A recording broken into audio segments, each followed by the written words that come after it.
Good evening, good evening, good evening. Who swelters you at the heat of 1,000 suns, but cools you down with our ice cold personalities? It's us psychos, the Thursday night podcast from American Scouser TV. ASTV for the cool kids. We are joined by Brian, as always. Brian, how are we?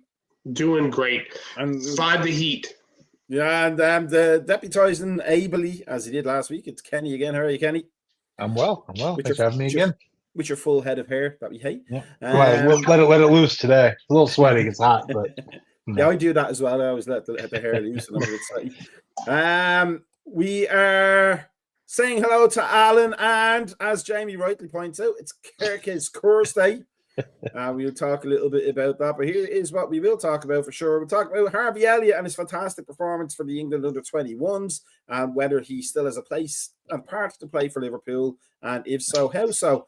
We'll talk about the squad, another confirmed addition today with Kirkes, and it will be, it's shaping up to be a very, very good summer, but we'll talk about whether we need more or whether Arne Slot is going to be like Brendan Rodgers and to an extent Jurgen Klopp in wanting a smaller squad. We'll talk about our fullback pairings through the years, with the possibility of Andy Robertson gone and Trent, or whatever that guy's name was, already gone. And we'll talk about who we think may be the best pairing. And then any rumours that we would like to come true out of the transfer rumours, which ones seem the strongest. Much like our ratings on our Facebook page and on our Twitter and Instagram, X, whatever it's called, and that everybody should be engaging in. Apparently, it's 72 degrees Fahrenheit tonight with lots of rain. It's boiling anytime it's over 55 for me, so it doesn't really matter. And Hassan says good evening. Good to see Hassan again. So let us talk firstly about this chappie here, doing a blinding job for England, but at the under-21 level, lads. Now, we talk about regularly about Harvey Elliott on this show, amongst the other ones. One of the things, there's no denying he's a talented football player, but he reminds me of a kid. Well, I'm going to say a kid because he was a grown man that I coached in Sunday League football way back when I started my coaching journey. And he was one of those ones who everybody said should have been a professional. He was good enough and he was scouted enough, but what he was somebody who was blown over by any change in direction of the wind. Not even a stiff breeze would blow him over because he was just too slight. Now, at the professional level, obviously, those players are a lot more sturdy than a Sunday League player, but comparatively, Harvey Elliott seems like he doesn't have the physical tools to be battling at the top every week. Is that the case, Kenny and Brian?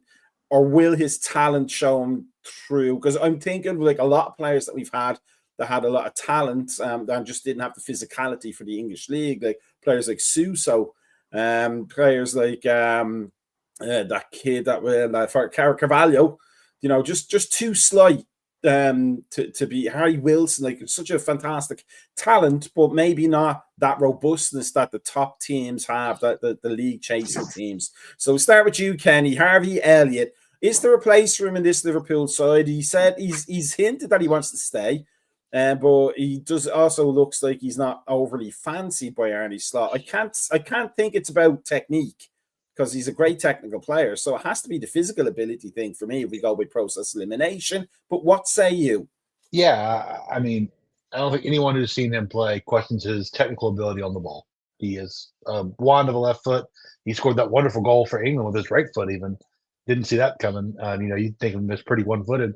But, I mean, he's carrying the ball. He's tidy. He, like you said, he just lacks the physical capabilities to compete in the midfield against a good Premier League team. As a youngster, I believe he played in the wing.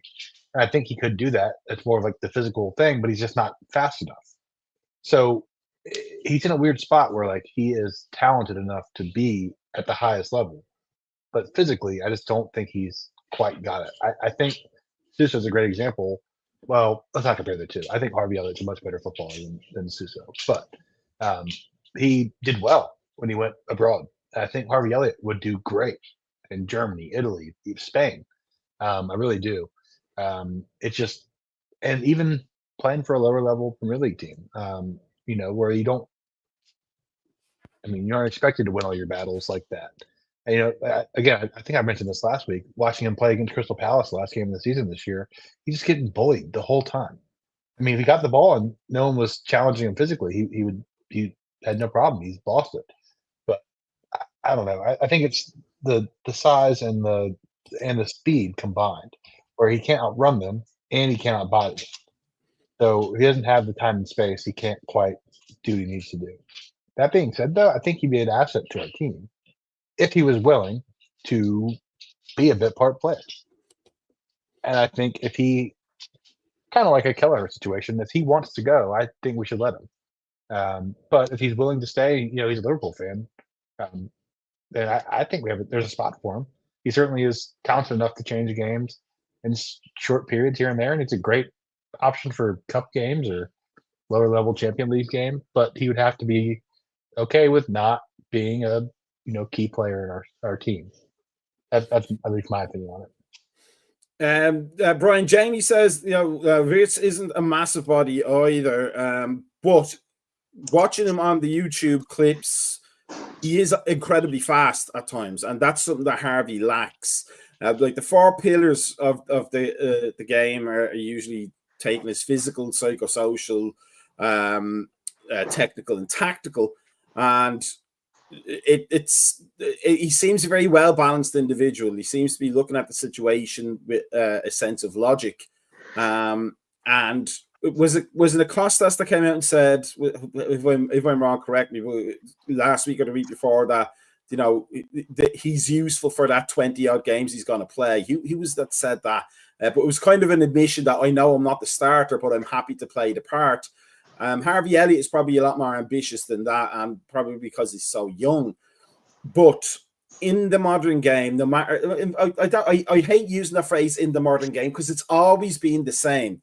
If you don't have speed, then you better be tough. And if you don't have tough, then you better have speed. But we look at like Curtis Jones, who looks like he's more in the reckoning for starting spots. Albeit he's up against McAllister and Gravenberg, but he still looks like Arne Slot trusts him more. And generally, that seems to me because he's physically hard to shake off the ball. Like he's one of those players with the lowest amount of turnovers, I think, in the league when he plays. He makes some boneheaded mistakes at times, but he's not somebody that's easily pushed off the ball. Is it something so stupidly simple as that? Maybe a good weight training program or different genetics, which we can't do anything about. Jamie says he just needs a run of games, but the manager's seeing something that isn't giving him that run of games, and especially when Szoboszlai wasn't doing the business consistently. Harvey Elliott looked like a good natural player to put into that slot, but he wasn't. So, is it something as stupidly simple as that the poor guy is going to be hamstrung at the top level by not ever being physical enough to do that? Or is that maybe something you should take into account as a manager and go, he doesn't give us this, but he gives us that? I mean, I think you have to go back though of what Curtis Jones offers versus what Harvey Elliott offers. I mean, so Curtis Jones, you can move him across the entire midfield. I can put him as a holder. I can put him in a number 10 slot. I can put him in a number 8 slot. There's different things I can do with him as far as playing him. Harvey basically is a 10. Maybe sometimes you can put him down as a kind of an 8, maybe. I mean, it's the limitations right there. The problem right there, which is, again, speed. And then also if he stays in the squad, you have to look at where the pecking order is going to be. I mean, depending on where the midfield goes right there, he's basically going to be third choice across your main midfield positions. I kind of equate him like a Conor Gallagher type of player. He's that could never break through at Chelsea right there, and I think that Harvey's kind of in that same element, the same type of player, creative and can actually can play. This doesn't lacks those final attributes right there to a breakthrough and a side. he's not beating out McAllister. He's not beating out Verts. So I mean, so those are your two main spots right there where he would compete with right there. Would compete in. And if you give him like Jamie said right there earlier, right there, he's not going to get that run of games that you would expect. I mean, he has ambition right there. Again, Spain would be fantastic for him. I think even Germany would be fantastic for him. But I think more or less Spain with his creativity right there would be a very good move for him. But again, I mean, if he wishes to go there to stay with us right there, I mean, I just don't know what his ambitions are being 22 years old and knowing that there's that you're ceiling, you have a 21-year-old and a 22-year-old around you and a 25-year-old. What's your ceiling going to be? How are you ever going to break through that side? It's not going to happen. Now, Jamie makes this point here. Golfing didn't look like pace. Pace is a funny thing when you've got the ball at your feet, and then he made the ball do the work and go past the few. But this is the point I'm making, though. Against his own physical peers, in his own age and his own level of physical maturity and mental maturity, he's a standout player. But against the 27-year-old veteran who may be just as fast as him or mentally may understand positioning a lot better. Like imagine Harvey Elliott going up against Virgil van Dijk, for example. It's a different comparison than going up against a 20-year-old central defender for the Netherlands or Sepp van der Berg. I think he might be playing against him. I don't know. I didn't follow the game. But that's the thing, though, is, you know, that's what the point I want to see about and want to talk about Harvey Elliott is that he does show, at least against his peers, that he's literally a standout talent. You look at him and you go, okay, he's better than a lot of the players on this field today, if not most of them. But he doesn't look that way all the time for Liverpool against Premier League opposition and against Champions League opposition.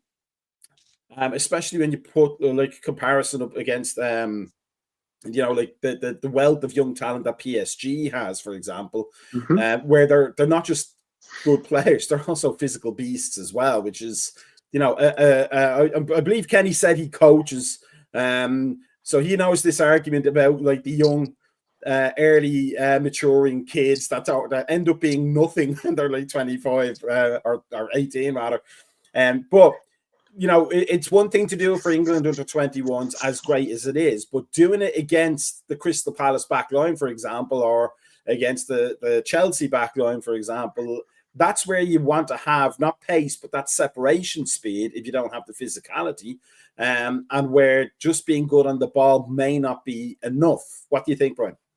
I agree totally. I mean, and I think that's where you're getting at right there with Harvey is again breaking down sides right there and the ability to come out there to do that. And again, I mean, sure. I mean, I give you right there maybe a buyback clause on there, but again, I don't think that slot rates him as being a game changer. I mean, if he would rate it for a game changer right there, then like you said earlier, we probably would have moved when Szoboszlai was in that dip right there, we would probably see more of Harvey. We didn't.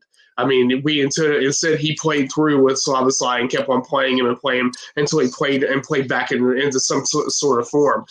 And again, will Harvey make it okay in England? Sure. I think a Brighton would be a good move for him. And I think also a Brentford, those type of clubs like that would be good moves for him. I mean, even Spurs, now that Frank went there, I think would be a good, decent move for him. But again, I don't see him breaking into the side. I don't think that he has the physicality to be on a top 6 team at the moment.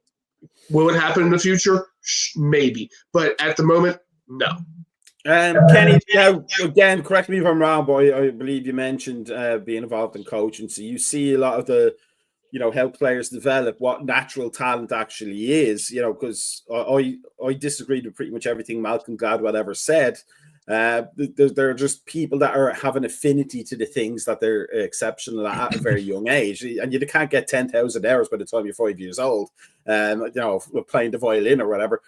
But we cannot deny, as football fans, as people that played the game or played it in the past, in my case, or who coached or coach currently, that the physical dimension is as important as anything else, and often can be the difference between standing out and being hidden, as much as we don't like that bias.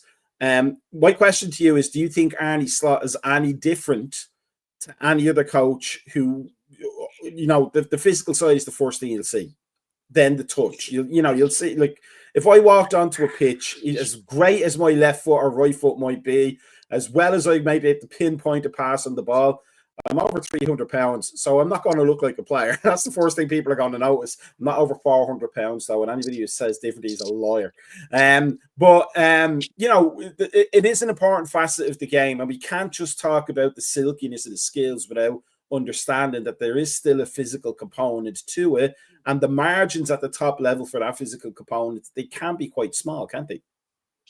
Yeah, I mean, like you said, I do coach. It's a nothing super ultra competitive or anything like that. But um, sometimes the kids who aren't necessarily as technically gifted aren't nearly as effective as the kid who's just really fast.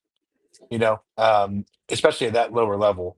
And then, like me personally, I'm technically a very good player. I've always been a bigger guy. I've never been quick, so thus I never really excelled past a decent level of play. Yeah, I can only make myself so fast. You know what I mean? So I was never going to go anywhere super high, and I think that is even a bigger factor when you get to levels of play, such as competing to win the Premier League, the Champions League. You can be the best player in the world. Ben Arfa, for example, greatest touch ever. One of the best dribblers of all time. St. Maximin for Newcastle. Again, same thing. What's his name? Traore he plays for Fulham now, I think. I mean, talk about fast, strong. You can't ask for more. You can't kick a ball straight. You can't cross it. You can't shoot. So, there's a reason he's on Fulham and Wolves. You know what I mean? So, but just there is also a reason why the professional footballers, despite not having those skills that you'd expect, is the point I made. The physical dimension gets it a long way in professional football, and at the top level, the tactical and technical dimension maybe separates you. But without correct. that physical dimension, it makes the job a lot harder, doesn't it?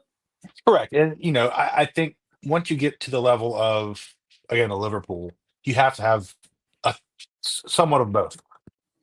You don't have to be the fastest and strongest and the best, but you have to be one of those three things. Um, you know, you have to either be technically the best player on the field, or physically dominating, or fast. I mean, you have to be some of those. And Harvey, unfortunately, only has one of the three. And you talk about whoever said earlier about Verts not being the fastest player or the strongest player in the world either. Yeah, but he's technically better or the same as Harvey, and faster, and he's a foot taller, it looks like. Harvey's what, 5'6"? And Verts is at least 6 feet tall, He's from what I remember. he's 4'3". That's been confirmed by scientists. But like I said, and don't get me wrong, I don't want anyone to think I'm up here shitting on Harvey Elliott. I love Harvey Elliott. I think he's a great player, and I think I would love for him to take that lesser role at Liverpool and keep him around. But I don't, like Brian said, I just don't think he's gonna ever break into the first team at Liverpool. Brighton, I think, would be a great move for him, like you mentioned earlier. I know Fulham is looking at him too. Again, I think that'd be good. Have our left-footed wonder kids that never quite made it, Harry Wilson and Harvey Elliott, link up together for Fulham. That'd be fun to watch. Brian, let me ask you this, and it'll nicely segue into the next section. You see clubs, City and Chelsea being the ones I can think of almost instantly, who are offering players hugely long contracts, 6 years, 7 years, 8 years, even 9 years, mate, I think, when I say misremembering. But is it possible that Harvey Elliott could play the long game and say, you know what, maybe I'm not an automatic starter now, but 2 years down the road, I might lift the Champions League as vice captain, or 3 years down the road as club captain. Maybe me and Curtis Jones are going to compete. We're going to be like the Carragher and Gerrard. Is there a chance that he's of that generation that sees the value of that long-term contract and knows that he's going to be at a top club? He's going to be competing for medals. And, if he can grow into his body, or if he can develop compensations for what he lacks in the eyes of Arne Slot, he could be onto an excellent career. rather than, as we've just been discussing, and we could be very, very, very wrong, he ends up at Brentford or Fulham and wastes his career, like his talent and potential away for the sake of starting. And so I guess it's like kind of a gamble you have to play on that. I mean, right there, you also have to lack the ambition. You have to think about the ambition of the player overall on that right there. Whether, I mean, to have the guile and the drive to come there and try to break into a Liverpool, into this side, I mean, that's amazing right there for a player right there. But also right there, you have to go back into the realism of, are you going to be a bit part player for the rest of your career? You're just basically burning your talent. You're in a way, you're burning your talent either way right there. And like the in the comparison you're making right there. I mean, which goes and makes, okay, if you say, for instance, that he signs a long-term loan, a deal, I want to go on loan for a couple seasons so I can actually go there and go and try myself. You'll always have that question in the back of your head right there, the what ifs right there, that if I only play maybe 15 matches a year, starting, and then I play like the final 10 minutes for another like 20, something like that. So you're basically averaging yourself out right there. What are you doing with your career? I mean, and it goes back to the whole player. A point of being a footballer right there is, you know what, you want to play. I mean, if you're not going to play right there, what's the point? What's the point in this thing right there? Then you're going against the whole thing the premise that we talk about, people who just want to go in for the money and just sit back and just chill out for the rest of their career. So I mean, I don't know. I mean, I think that again, right there is this. It's something that he has to think about right there. But I don't. Again, like I repeat, I don't think that he has the trajectory right there to break in and be a consistent starter with the side. Not with what we have at the moment. I mean, if McAllister goes next year, probably not. I mean, because then I would go there and say that Curtis Jones is probably ahead of him right there because of the attributes of being able to go across the midfield. Harvey right there can play one aspect of the game. He doesn't have these other aspects, so it just goes back to what you want him to do. Jamie makes a great point there. That's what I'm talking about. That. Mm-hmm. Some people don't physically grow into their bodies until a little bit later than everybody else, And if you're Harvey Elliott and you're ambitious and you want to play for Liverpool, that might be something you might take into account, mightn't you? You might go, I'm not going to waste my time on holidays like getting fat and drinking beer. I'm going to go and talk to the sports science people and say, how can I put a bit more on? What do I need to do? What my macros need to be in my diet to ensure that happens? My question to you, Kenny, before we move on, in that sense, if Harvey Elliott decides something like that, if he decides that he wants to make Arne Slot have a headache every week as to where he sets, and bear in mind, he could be the player that steps in for Salah when Salah has to come off if we don't want to move Wirtz out with the central areas where he might be hurting teams, especially if we don't get a number 9 and we're playing with a false 9. That's an opportunity for him as much as the central midfield. That might suit him a little bit better, even if he's not as fast as Salah. But if he's serious and he wants to stay at Liverpool and he does things that he thinks will catch Arne Slot's eye, Liverpool are only going to benefit from that, aren't they?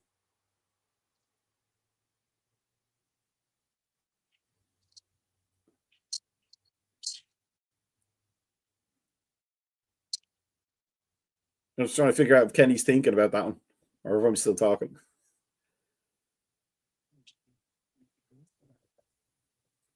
Can you hear me, Brian? Yep, I hear you. Okay, right. So, well, you answer that. I don't know whether Kenny's talking or not because I can't see with my bad eyesight. Is that I'd love to keep him around. I mean, if he never grows another pound heavier or faster,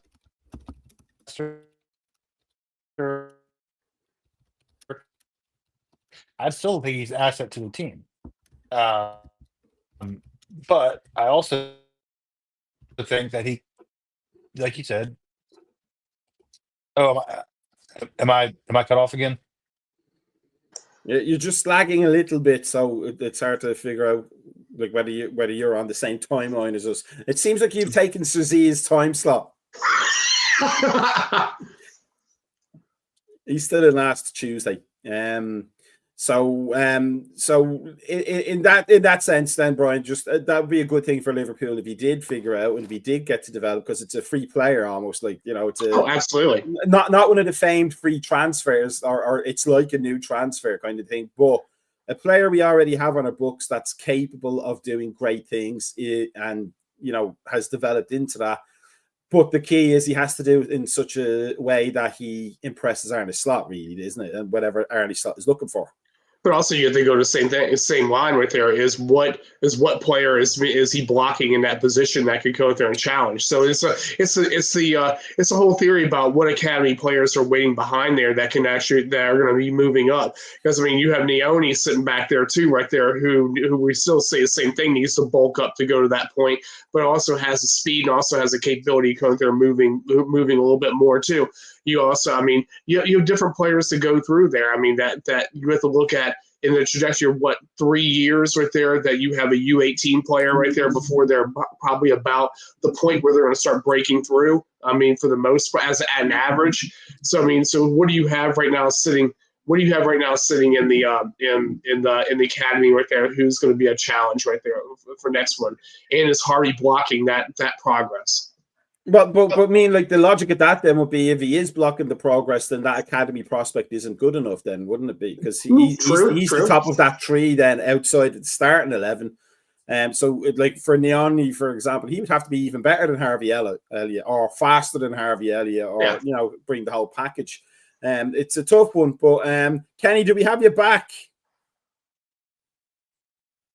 Not sure about that. He seems frozen with anticipation of the next section. Tony says, Thursday. Good evening to you, Tony, in the studio. Good to see you again. So let's move on to the next question, the next topic, which is this gentleman here talking with the you know, most handsome, let's admit, he's the most handsome bald-headed guy around Liverpool right now, and I won't even complain about that. But Tricky Dicky Hughes, I hate to say it, but he's playing a blinder so far. He's playing an absolute blinder. We've got a nice little triangle, like a golden triangle of players now, and Wirtz, Kerkez, officially signed today with a drill, apparently. I think maybe they're making him put together his own dressing room, and Frimpong, and more to come by the sounds of things. We'll talk about that a little bit later. But in relation to the Harvey Elliott thing, and even related to the academy players and the squad, we've kind of, you know, Brendan Rodgers had many faults, but one of the many faults he had was the insistence that he only needed 14 players to win the league, which was ridiculous. Klopp didn't think that he only needed 14 players, but he did seem to think he only needed 13 starters. And then everybody else would be a sub, and he'd run the 13 into the ground until he needed the subs. And that wasn't always the best plan. Arne Slot, he kind of has the suspicion that he maybe thinks the same thing. But as we've discussed, and Cosy has constantly said, it's like he doesn't trust some of the players rather than he doesn't want to use a large squad.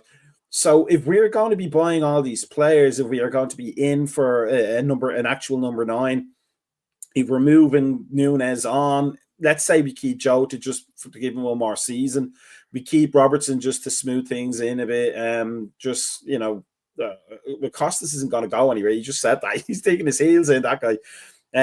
You know, we have Frimpong is a known quantity, but now at this point, so is Bradley, with the exception of the injuries. You know, there's probably, I would hope, we get Guehi in, or another centre back at least, to put some pressure on there. Gomez, if you could figure out the injury thing.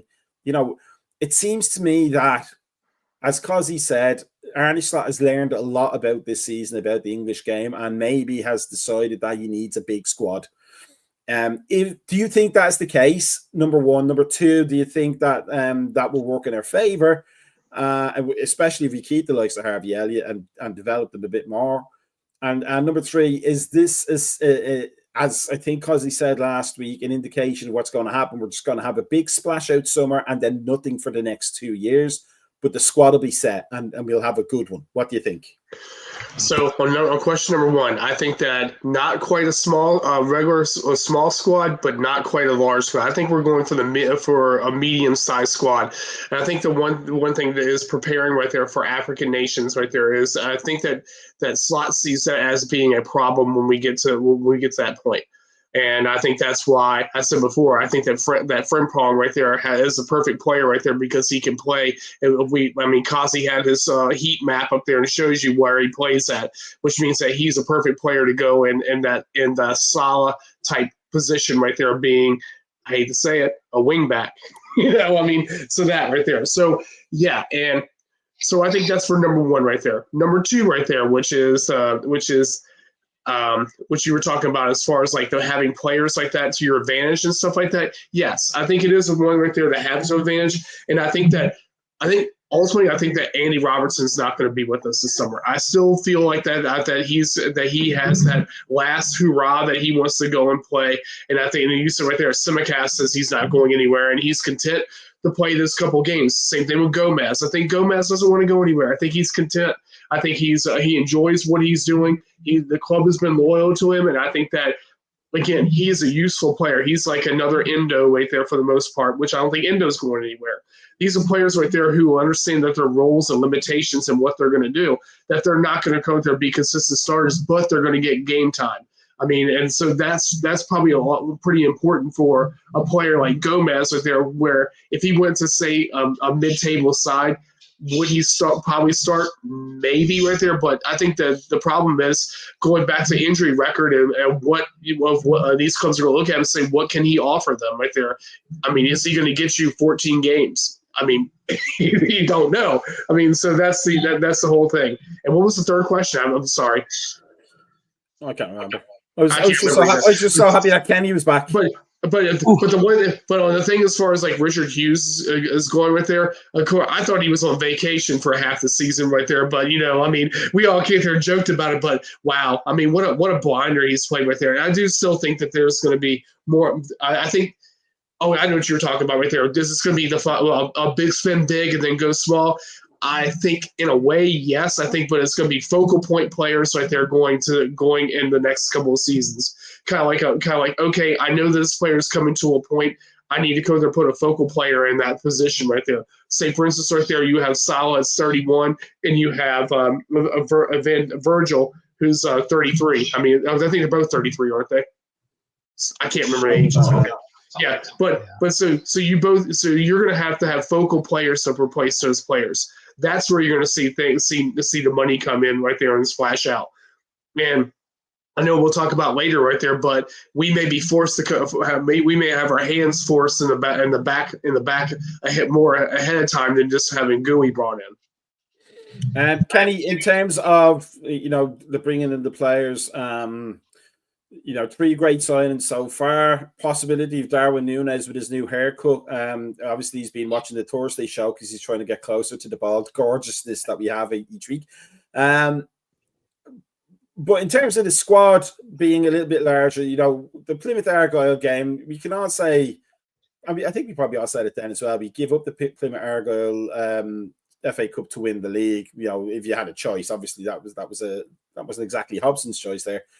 But to be able to put out, as City do, as Chelsea seem to be able to do, a squad that is equally capable in the cups and not relying on the academy kids to perform miracles like they did a couple of years ago, that would be a good indicator of how we can challenge City, because City are making some moves right now, and I don't think City are going to have as bad a season as they did this season next year. Arsenal may do. They seem to be into buying another midfielder for some reason, and not the position they bloody well need, which I'm all for it. Keep not buying strikers, Arsenal. I'm happy to see that. But, to be able to compete on a number of fronts, and I'm sure Arne Slot will have his eye on the Champions League as much as the Premier League this season, but that would mean being able to trust the rotations, and a larger squad will do that, even if he has to manage egos a little bit. Do you think the moves that we're making indicates that we are looking for not 2 teams of 11 first teamers, but at least a good 16 that can all be starters, and then the rest with the academy players or whatever? Yeah, I mean,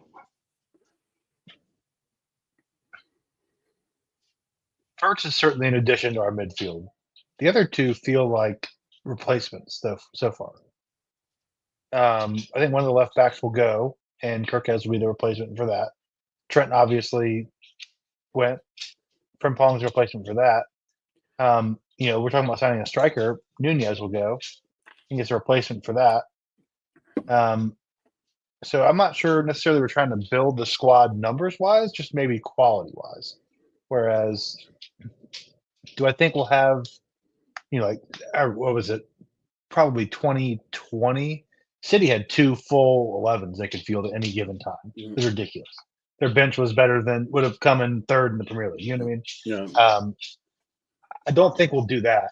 It's just gluttonous. And Chelsea have 5 starting 11s they can field. But again, I think we're looking to build again, I'm a fan. I'm not a super genius. My idea is that we're building a strong foundation to build off of for the next few years. Give Slot the players he needs to build from. He did it with what he had last year. I think, hey, look, these guys don't fit my plans. Get rid of them. I want to replace them with someone who does. And then we can kind of go from there. Let's say Trainioni, Rio, I'm not even going to try to pronounce his last name, Rio. Who else do we have? Any of the, McConnell. Apparently, Slot's a huge fan of McConnell, said he's going to play a role similar to Endo did. Same. I like him too. Tyler Morton, I think he'll probably go. But again, I think if we have a thicker, better squad, where, again, we're talking about Harvey Elliott as being one of our most senior players last year in the midfield. If, the big four, Curtis, Gravenberch, Szoboszlai, McAllister weren't playing, to have an extra option in Verts, to have an extra option, if we had another midfielder, I still think we should sign another holding /6 midfielder would be where, Harvey Elliott and Endo and who knows, Szoboszlai could start in a cup game and not affect our starting 11 at all. That's different than having 3 sets of, midfielders. But I like I said, my idea of what the summer is a foundation to build off of versus like a full squad beefening, if that makes sense. I'm not sure if I'm a very roundabout way of explaining that, but I think I got to my point eventually. That's kind of my idea of what he's trying to do, what we're trying to do. But let me ask you about this before we move on a little bit to the transfer rumors and stuff like this. There's like certain facts that I think we can all agree on. Number one, Mamardashvili is not a threat to Alisson Becker's starting position unless Mamardashvili suddenly turns out to be even better. He has given no evidence that may be the case. Virgil van Dijk is not going anywhere. Frimpong and Kirkez are going to play major roles. Salah is not starting unless he has a precipitous drop somewhere at some point in the season or a bad injury, but he is not, as long as he's fit, he's starting. And Wirtz is not starting with the price we paid for him. So in terms of McAllister. I'm still McAllister, but this is what I'm getting at. I'm still not convinced we're necessarily going for a number 9 because he did play with a false 9 of Feyenoord a lot. And if we get a number 9, that means one of the midfield 2 of the midfield 3 are now at risk. It'd be Gravenberch, Wirtz, Szoboszlai, Curtis Jones, McAllister, and Elliott if he stays, fighting for those 3 spots. Endo if he stays, which I think he is.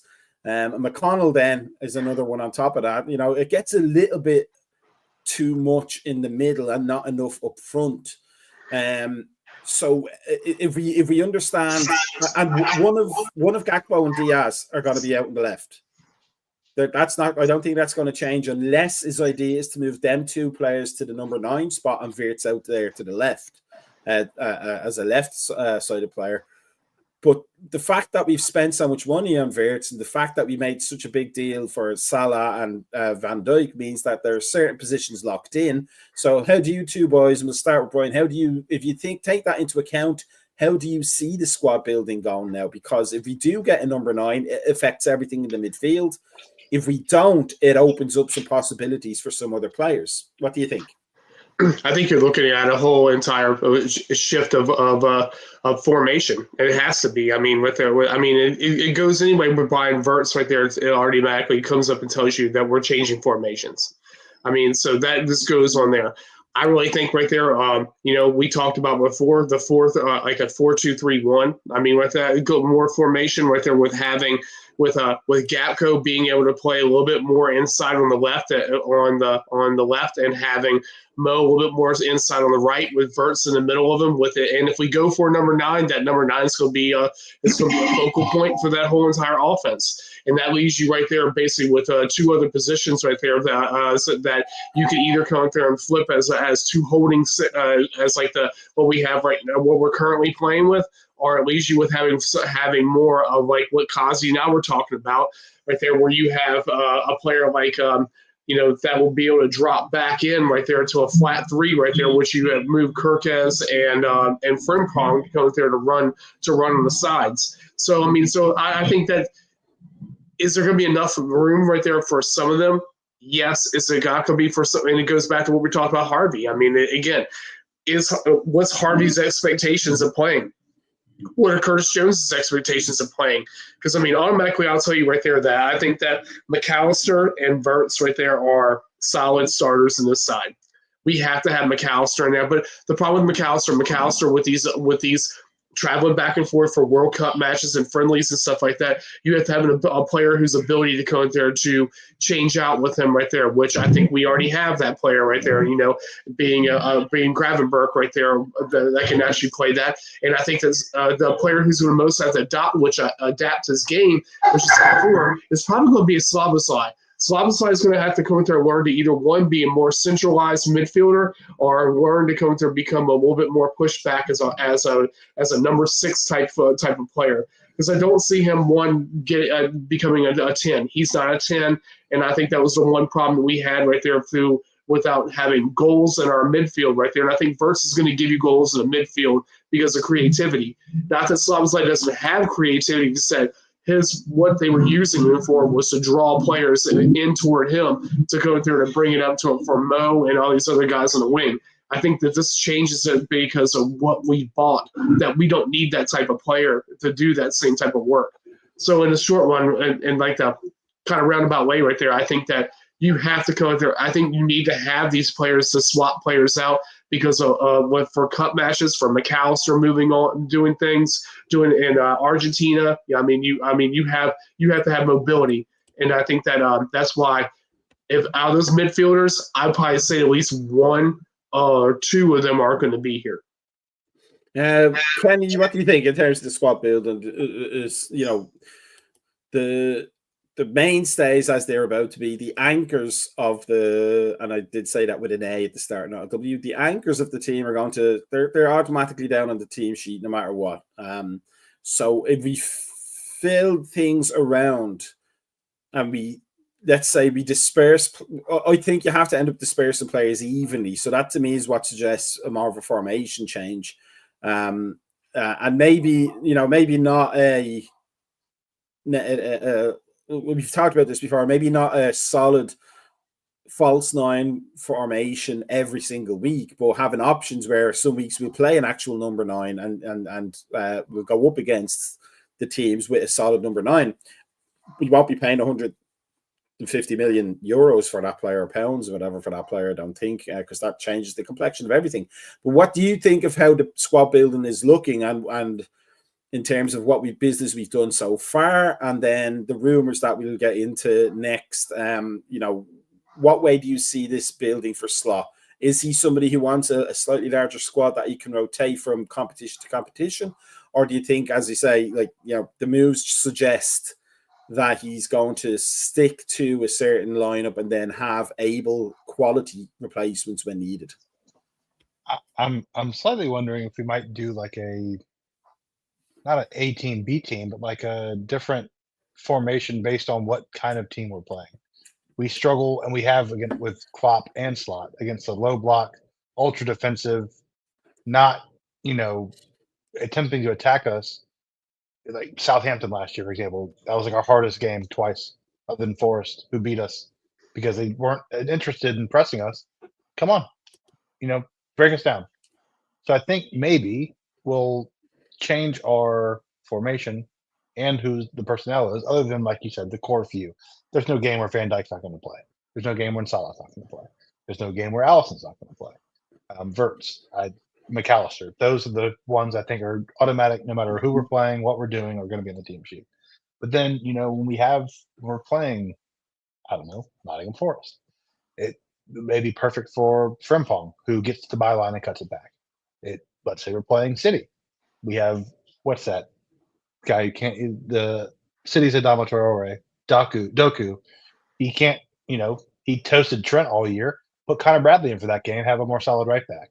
Play a point forward almost. Let someone be there to clear pressure if we're going to be under pressure. I think that someone mentioned that. I can't remember if it was one of y'all or last week or who, but about us having different formations based on who we're playing. I think that makes a lot of sense to have different options because, don't take me the wrong way and think I'm speaking illy of Klopp. He's, one of the greatest, if not the greatest Liverpool coach in my lifetime for sure. He had one plan. Not Roy Hodgson? maybe not. Brendan Rodgers, but he had one way of playing, and it was extremely effective. And he could switch it up, minute details, but for the most part, you knew what you're going to get. And teams kind of figured that out, and they would stack the box and make it hard to play. I think if we had different personnel we could put out there and kind of play to that game, it may benefit us, and that may be what we're building towards, is having two different types of players for two different types of systems. And you mentioned earlier he played with a false nine at Feyenoord. He also played a lot with the Mexican striker Jimenez, big old dude, center forward, classic center forward. So I think that Slot is very fluid in his tactics. I think we might have a different personnel for each kind of game we play. And forgive me, the dogs are barking. I'm sure y'all can hear them. Give me 1 second. I'm going to get them to shut up. Be right back. So, Brian, I mean, that is the point we're kind of talking about a little bit, isn't it? Is that we're so used to managers who play one way, and in terms of Klopp, it was wildly successful, and it was heavy metal football, and we loved it. It was an emotional roller coaster in every single game. With Brendan Rodgers, it was the same philosophy regardless, and that's what hurt him ultimately, was not being able to switch it up, or even worse, as we saw in the 2-2 game against Arsenal, where we were 2-0 up at half time, I think it was, and Suarez scored, when he actually played a low block, but he just couldn't allow himself to be seen to play industrial football, and he switched it up halfway through the second half, and we conceded 2 goals. Roy Hodgson, same way of playing every game regardless. And even Kenny Dalglish in his second spell, it was still 1980. It was actually not really 1980s Liverpool. It was 1990s Blackburn that we were playing, like that kind of tucked in right-sided midfielder, genuine left winger kind of a deal. But Slot has shown that he will change the game. He will, not a minute change. He will put players in positions that he can see will hurt the opposition, or he'll shore up a gap that he's seen us leaving. The luxury of being able to put top quality players in a completely different formation over the course of 45 minutes, that must be hugely tempting for him. What do you think? I mean, it goes back to what our beginning part of the podcast was right there, about players right there who are able to go there and play in multiple positions, which makes it so useful right there to have a player right that, like a McAllister, or, who's able to come there and go across. Curtis Jones, who's able to come there and play across the different positions in midfield. And, and I think when you go back to right there, when you talked about like Constantine talking about the middle of going to a 3-5-2 right there, when when you're actually on attack and then switching back over to a 4-3-3, there's many ways you can be fluid with formations, with having the right players who can play in different spots. So, I mean, having that's a clear advantage right there versus playing 4-3-3 till you die. I mean, which we've seen before, and you basically run players into the ground at the moment. But if you're able to go in there and actually play ball control right there and playing with a more with a more centralized ball, which I think we've seen Slot come in there and play a lot more right there, playing through the middle to your left and your right, which he does a lot. I think it saves your players a little bit more versus going there and having somebody run the entire time, playing as a player that doesn't play here anymore was basically played in that same formation where he ran, and the whole time it became another offensive player. Burt's right there in a way has took over that role by making the ball and playing the ball more centralized versus playing from the outside. If you understand what I'm saying. I like it makes a lot of sense, and in what I'm thinking of, Kenny, from like a coaching point of view is, if Brian is right, and if talking about like those players that can play multiple positions and then thus fluidly change positions in a game, depending on the game situation, that is a very, very Dutch. It's a very Italian thing as well to change formations like several times during the game, but it's a very Dutch thing to have players who are comfortable playing more than one position, and doing so ably, regardless of what position they're playing in. Do you agree with that? And if so, do you think we're going to see a sort of a version of total football brought by Liverpool, given that a lot of people say that Liverpool originated it originally? Like, that's kind of where the whole total football idea came from, with Tommy Smith becoming a centre, or being numbered as a centre forward and playing as a central defender, defensive mid in the 60s. But that whole idea of, McAllister's going to be popping up on the left wing, Gakpo's going to drop into midfield, Wirtz is going to be in Salah's spot, Salah's going to be in the 9 spot temporarily, and you're not going to know where all the angles are coming. We've seen that this season. We've seen it with PSG. They attacked from so many angles that Pythagoras was rolling in his grave. Wouldn't it be exciting if that's the way Slot was thinking? I mean, I can certainly see something like that, especially I think Brian made a good point where the Wirtz can do basically all of those roles. And we did see a little bit of that last year, especially when Diaz was playing as a center forward, where he and Gakpo would kind of rotate. Jota can do it as well. The one who doesn't really fluctuate as much as Salah. Not saying he couldn't, but he doesn't. And I don't know if that was a tactical thing or that's just him being like, look, I know, and he did say something to Slot along the lines of like, hey, here's how to get the best of me. Let me stay up here and do my thing, and I'll do it. So I'm wondering if that's something that came from him or from Slot, or a combination of the two, where he wasn't doing that rotation. But even when, you think back to Klopp's system where Henderson, Trent, and Salah would kind of rotate the triangle all around that, right corner of the 18-yard box. I can certainly see us doing that, especially with like Wirtz, and let's say somehow we get Wirtz, Szoboszlai, McAllister, Gravenberch all on the field at once. I mean, all of those players can play all of the midfield roles. All those players can play, well, other than maybe McAllister, Szoboszlai played right winger for Leipzig. Wirtz has played left wing for Leverkusen and for Germany. Wirtz has played center forward. Wirtz has played number 10. Wirtz has played the number 8. Gravenberch has played the number 8, the number 10, the number 6. I mean, we certainly have the personnel for it. I think that'd be there's no downside to doing it. And I think all the players are tactically smart enough to figure it out. I think that'd be something that we should and will see. I don't know to what extent. If it's going to be a full, hey, do what you guys need to do. I'm sure you've all seen Ted Lasso. Just play whatever position you want to and figure it out. I don't think it'll be quite as free as that, but I could certainly see a lot of rotation. And PSG is a perfect example. Where does Ousmane Dembele play? No one knows. He has people chasing the shadow the whole game and makes so much space for other people. I think Wirtz would do great in that role.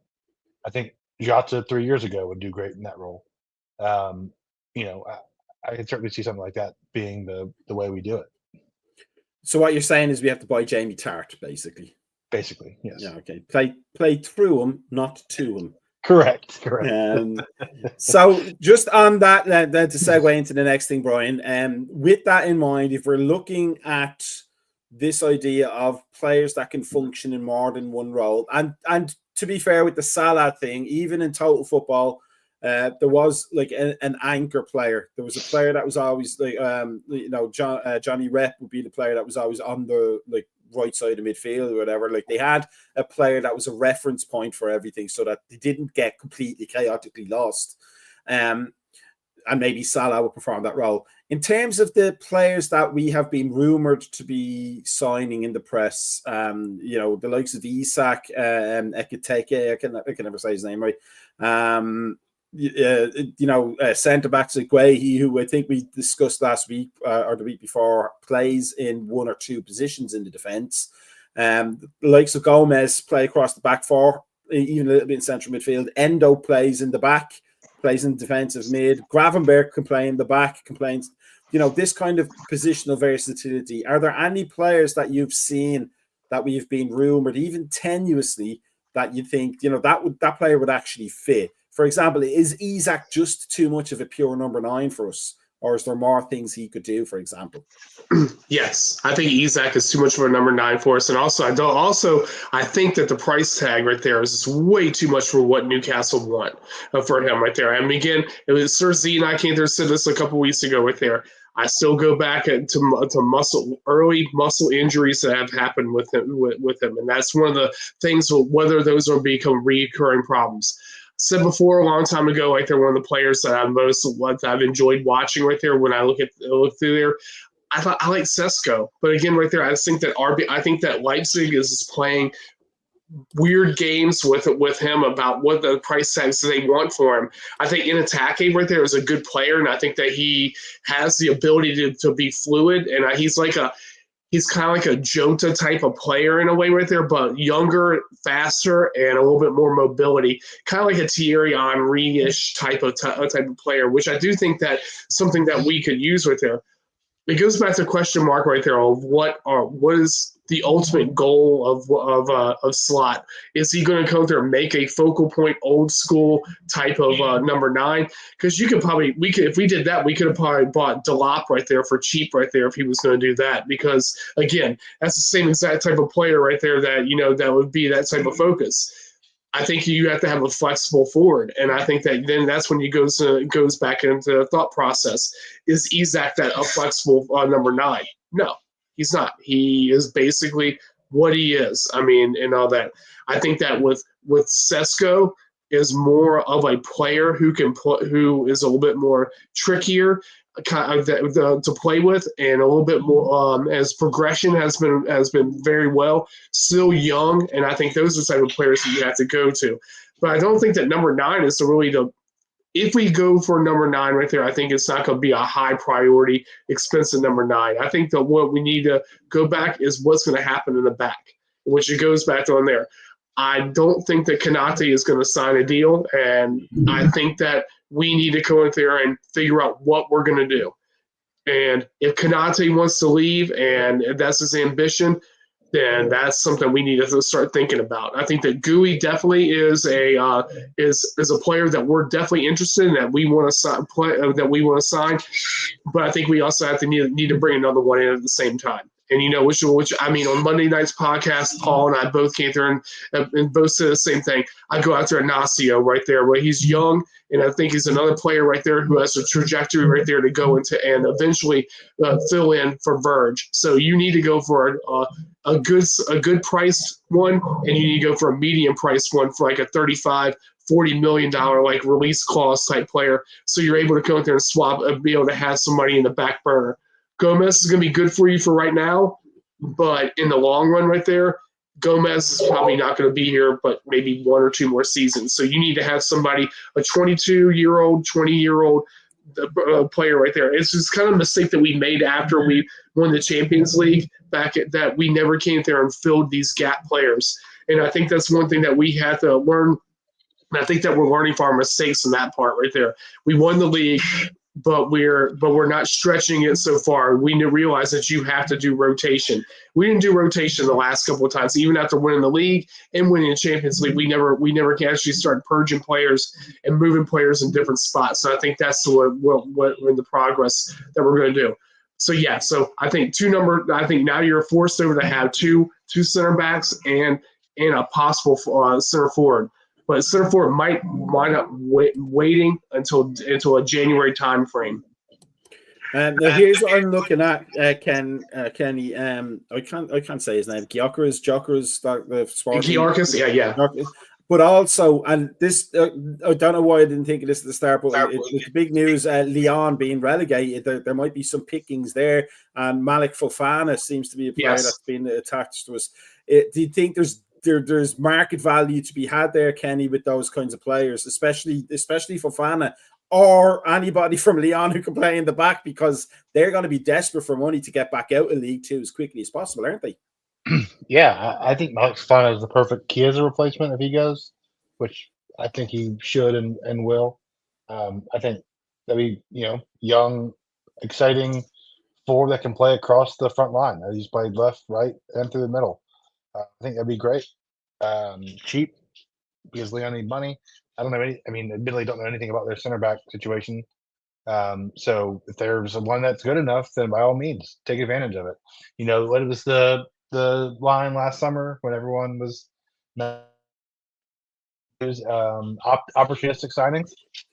If you can find them, great, do it. Why not? Why pay more money than we need to? You talk about Ignacio. I would like to see Jarell Hato from Ajax. He's the captain of Ajax at 19. Has played left back and left center back. Talk about he's Dutch. That's all the boxes Arne Slot wants. So I think that'd be great. I think we'll sign a number 9. I do think we'll sign a number 9. I think we'll go big on a number 9. I don't think we'll sign Gyökeres. I think he's too old. I think he's too. He flopped in the championship for Swansea, wasn't it?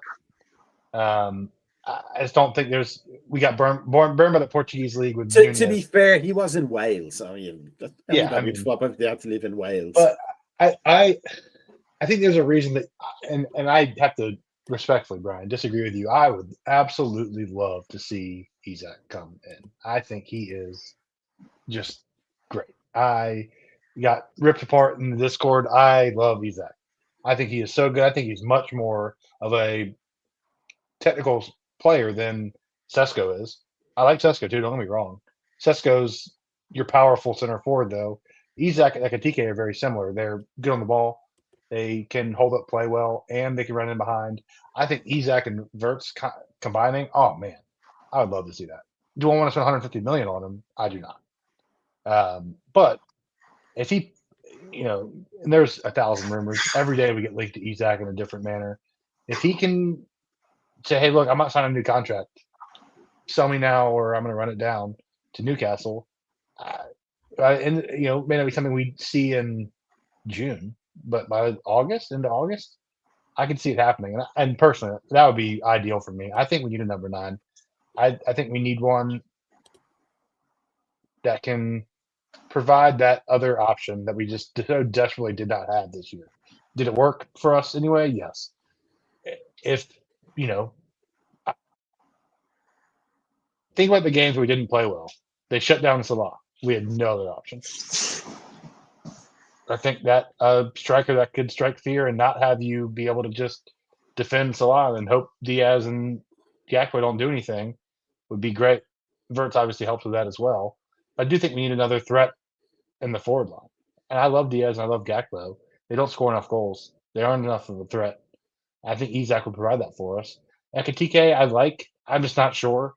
I'm not sold on him. Isak, you know what you're getting. Could he be injured? Yes. We could play Wirtz up top. He's not. Again, the $150 million price tag is a lot. But if we don't have to play him every game, which we don't, I think he'd be perfect. Again, not that we're going to sign him for $150 million and not play him, but the fact that we don't have to means that if he does have a knock and misses a game or two, it's not the end of our season right away, like it would be for Newcastle. I think that'd be perfect. Do I think it'll happen? No. But if it was me and my money, I'm working out the checkbook and I'm signing Isak. I think the only thing that would put me off Sesko's, just we'd have to listen to the Tong song all the time, probably. Let's not go through that again.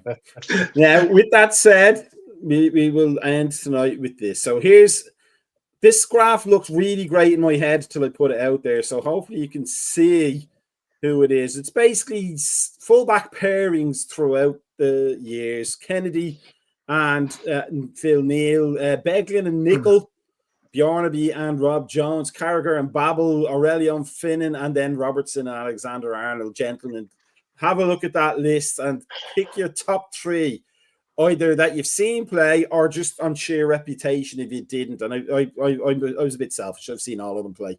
But I had no room for Steve Staunton, which is really shocking, but that's only because the right backs that were playing at that time when Steve Staunton was playing were rubbish for the most part. So the BBC had an article about, the end of an era, a highly successful centre-back pairing, and I believe there was one of the seasons where Robertson and Alexander had the assist numbers of like attacking midfielders, possibly the Champions League season, I think, where like they were putting really good numbers up for assists. But I'll make that a little bit bigger. There we go. So Robertson, Alexander, Aurelio, Finnan, Carragher, Babel, Bjornaby, Jones, Beglin, Nickel, Kennedy, Neal. Brian, pick 3. I'll put it back up. Pick 3 in no particular order, unless you want to do that. Of 3 fullback pairings you think were, absolute monsters for Liverpool Football Club. So my 3 right there, obviously the top right there, Robertson and Alexander Arnold, because of winning the Champions League together, winning the league together, and also an FA Cup and two league cups together, I think, in that pairing. So that definitely Ray Kennedy and Phil Neal. I mean, that's an amazing pairing. That's Adam Kennedy. I was Alan Kennedy. Sorry, Alan Kennedy. Okay, I got to answer Jamie's thing after a few minutes right there.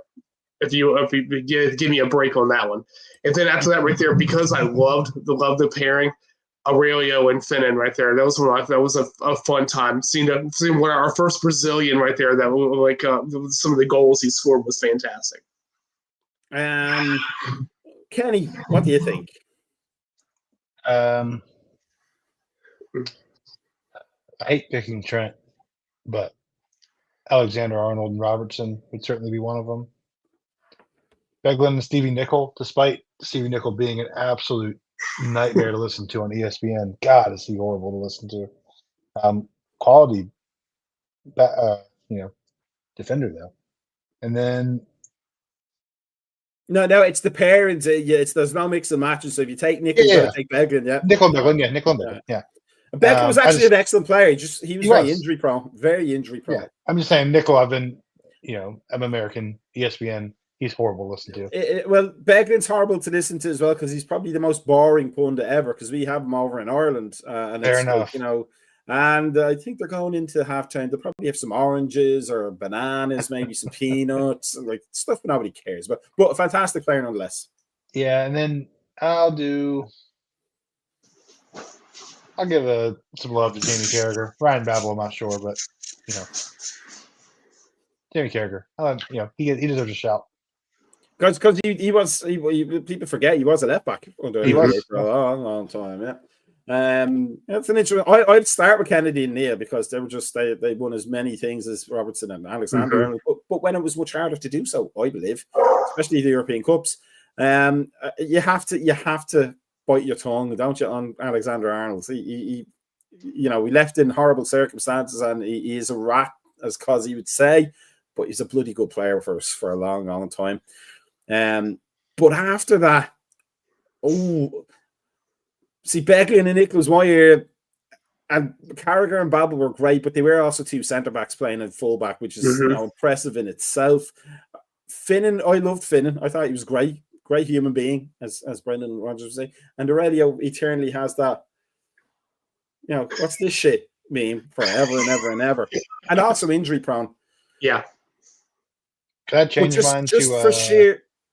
Sorry, I didn't mean to cut you off. Go ahead. I was going to say, for sheer sliding doors possibilities, Jones and Bjornaby, because Jones would have been one of the best right backs in England if he never got that ankle. Just one, that ankle injury, he never recovered from it.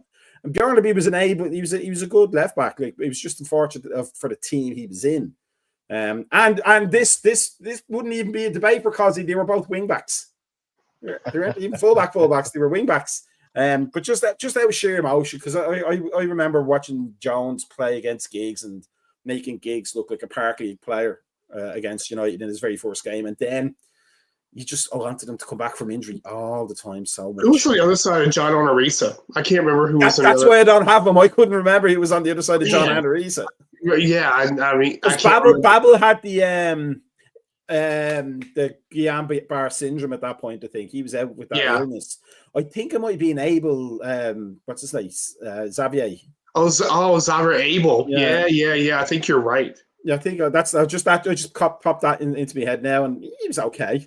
Yeah, Reese was great. It's a shame he didn't have a great right back partner to go with him. Babel was fantastic. For Nathaniel Klein and Alberto Moreno on there. That's a great. Oh my God, Marino, because it gives me. I think Jamie's right. I think Finn and Reese did manage to play together too. Yeah. But I couldn't remember how many games that was. But another good fullback pairing if we were able to get any longevity out of it. We have been blessed with a lot of good fullbacks, and hopefully we're going to be blessed with two more going forward with Frimpong and Kerkez. And I don't know how much we're going to see of Kerkez, depending on his DIY skills, apparently from the team photographs. He might still be putting the shelves up by the time the first game comes around. But certainly we can say this, I think, gentlemen, as we wrap it up. This pre-season, off-season summer transfer business, it's probably the most exciting we've had in a long time, isn't it? Because it's not all rumors. Things are actually happening, and it's exciting. And whether we get a number 9 or another defender, and we haven't talked about Charles Kwanzaa. I think we're all assuming he is going to go. But he actually, if you look back at what we were saying, he probably fulfills all the things we were saying. But as Cosy said, we probably have to play a bit nice with Bayer Leverkusen, and if they fancy, you should give him the chance to go there. But Kenny, grateful as always that you came and gave us the benefit of your knowledge and your hair. It makes us look good. For a little Apologize for the internet issues midway. Couldn't quite get it to turn back on. Yeah, you should have plugged your Wi-Fi into your hair. There you go. Antennas. You know? And Brian is always fantastic to see you. Yeah, go ahead. Real quick back. I have to answer Jamie's question from. If you follow us on Discord, you'll understand the craziness that happens through on our page right here. So there was a question that came there was shag, kill, or marry. The 3 players right there are Phil Babb, Steve Finnan, and Connor Bradley. So that was a top. I told Jamie I was going to mention that, so who I would do. So on that list right there, I'm killing Phil Babb, shagging Connor Bradley, and marrying Steve Finnan. I mean, he was a gorgeous man. Let's be honest. He was Irish gorgeous before Cillian Murphy was Irish gorgeous. Let's be honest here with that. But I would go with that. Is it Connor Bradley with or without the beard? Because the beard does it for me. His beard is terrible. He needs to grow something up here to match it. He just looks like a lost Amish who's discovered a new sport. That's what he looks like with the way he has his beard. My description of Jamie's question was like the Irish Game of Thrones, basically. Yeah. Basically, yeah. Or Cork, as we like to call it. Right, so with that said, I believe there's a morning coffee tomorrow. I hope there is a morning coffee tomorrow. Otherwise, this information is wrong. But if you do this, if you follow us on YouTube, follow us on Facebook and Instagram and X and Blue Sky and Mastodon, and every other social media thing going, you'll know when things are happening. And especially if you follow us on the Discord, which you can all join, that would be good for you to do that. But gentlemen, have a good weekend. Let us hope we have more transfer cheer to talk about next week. Hopefully, maybe for the July 4th, pre-July 4th episode. We might not have Brian. He's probably going to start smoking meats on Monday afternoon just to get them ready for Friday. See, I knew. Who knew it was me? And thanks for all the pets from Brian and Kenny there. They're not getting paid. One more to go with. Here you go. Tell their agents they're not getting paid. This is pro bono work. Peace out, everybody. Have a good one. Enjoy the weekend. Stay cool and dry and or hydrated rather in the heat. It's going to be a little bit nicer up here in New England and many more days of it, I say. Here's the funky music. Peace out. Have a good one.